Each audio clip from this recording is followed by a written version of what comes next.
तही हवस मोर पुन्नी रात के चांदनी, कहाँ लुकाए आधी रात में दीवानी। हे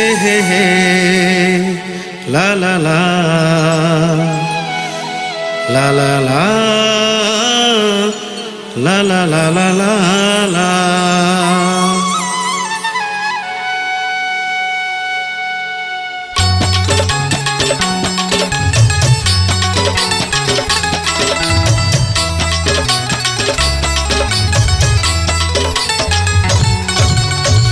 मोहनी तय मोला खवाए हे मोर सजनी, सपना मोला रही रही आथे हे मोर दीवानी।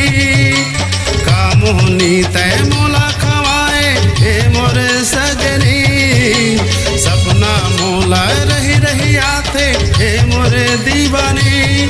सुरतरा खेरे बेमयाला सुन परी, कहीं हवस मोर पुन्नी रात के चांदनी, कहाँ लुकाए आधी रात में दीवानी।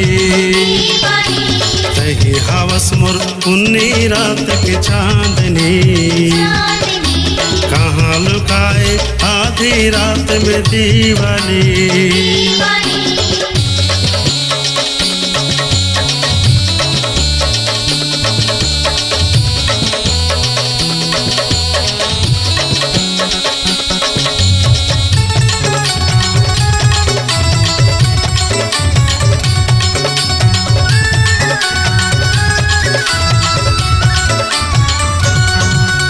तोला देखे बर जीवरा तरस गए, का जादू डारे दीवाने।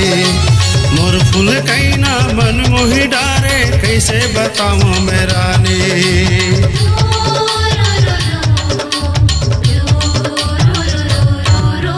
तोला देखे बर जीवरा तरस गए, का जादू डारे दीवाने। मोर फूल कैना मन मोही डारे, कैसे बताऊं मैं रानी। दिन के उजाला औते रात के चांदनी, कहाँ लुकाए आधी रात में दीवानी। दिन के उजाला औते रात के चांदनी, कहाँ लुकाए आधी रात में दीवानी।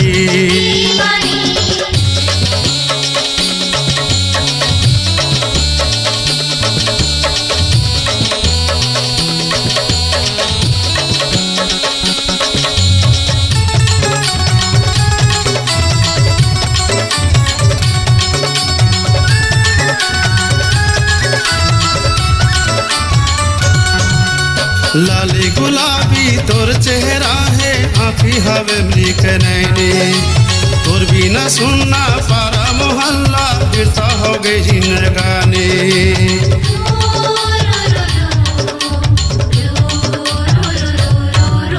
लाली गुलाबी तोर चेहरा है, आँखी हवे मलिक नैनी। तोर बिना सुनना पारा मोहल्ला, बिरसा हो गई जिंदगानी। मैं तुर जुगना तै मोर रात के चांदनी,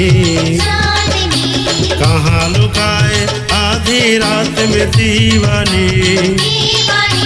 मैं तुर जुगना तै मोर रात के चांदनी, कहाँ लुकाए आधी रात में दीवानी।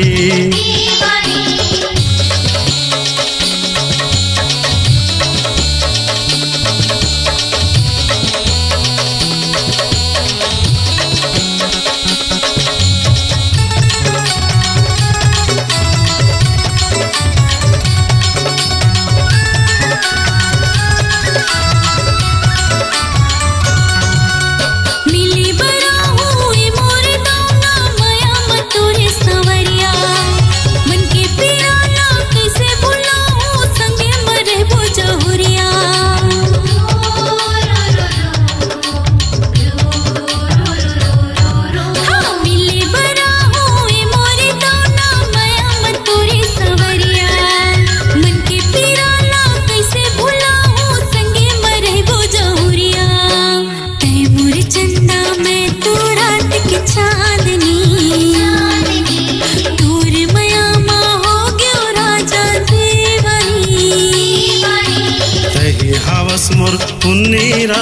चांदनी, कहाँ लुकाए आधी रात में दीवानी।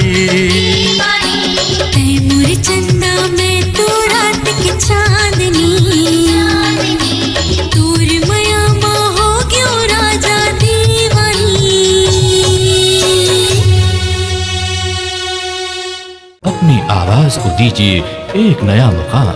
डिजिटल रिकॉर्डिंग की दुनिया का जाना पहचाना नाम स्वरांजलि, जहां गूंजती हैं ध्वनियां अपनी माटी की सौंधी सुगंध के साथ। छत्तीसगढ़ी संगीत के विविध रंग जो पहुंचाते हैं पूरे प्रदेश में डिजिटल रिकॉर्डिंग के संग।